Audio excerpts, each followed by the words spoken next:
കേരള സഭയിൽ ആവശ്യത്തിൽ കൂടുതൽ വിവാദങ്ങളുണ്ട്. തുടങ്ങി വെച്ച പല വിവാദങ്ങളും ഒത്തുതീർപ്പിലെത്തിയിട്ടില്ല. അപ്പോൾ വീണ്ടും ഒരു വിവാദത്തിന് തുടക്കം കുറിച്ചിരിക്കുകയാണ്. കൊല്ലം രൂപത ഭാരതത്തിലെ ഏറ്റവും ആദ്യത്തെ രൂപതയെ അതിൻ്റെ ആഘോഷങ്ങൾ ആരംഭിച്ചു. 697 വാർഷികത്തിൻ്റെ തിരികൊളുത്തി കഴിഞ്ഞ ദിവസം.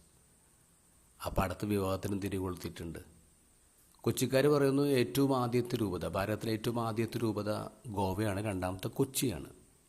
അപ്പോൾ അതിന് കാനോനിക്കലായിട്ടുള്ള ഹിസ്റ്റോറിക്കലായിട്ടുള്ള റീസൺസൊക്കെ നിരത്തിയിട്ടാണ് തർക്കം നടക്കുന്നത്. ഇത് പണ്ട് തൊട്ടുള്ളൊരു വിവാദമാണ്. പക്ഷേ ജൂബിലിയുടെ പശ്ചാത്തലത്തിൽ വീണ്ടും അത് ഉയർന്നു വന്നിരിക്കുകയാണ്. നമുക്കിതിനൊരു സ്പിരിച്വൽ റീസണിങ് കൊടുത്താലോ?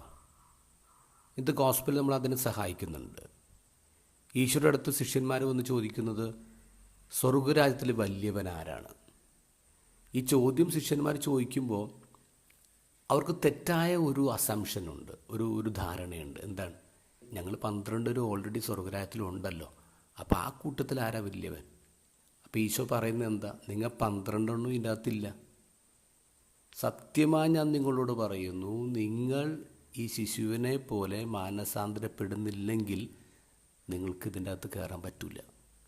എന്ന് വെച്ചാൽ എന്താണ്? നിങ്ങളിതിൻ്റെ അകത്തില്ല. എൻ്റെ കൂട്ടത്തിൽ വലിയവൻ ആരാ നിങ്ങൾ ചോദിക്കേണ്ട കാര്യമില്ല. മാനസാന്തരപ്പെട്ട് അകത്തോട്ട് കയറും. അപ്പോൾ ഏറ്റവും ആദ്യത്തെ 12 ഈശോയുടെ കൂടെ നടന്നവർ പോലും അകത്തില്ല. അകത്താവണം എന്ത് വേണം?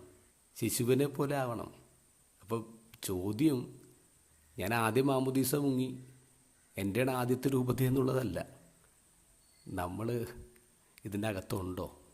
എന്നിട്ട് നമുക്ക് ബാക്കി കാര്യങ്ങളെക്കുറിച്ച് തർക്കിക്കാം.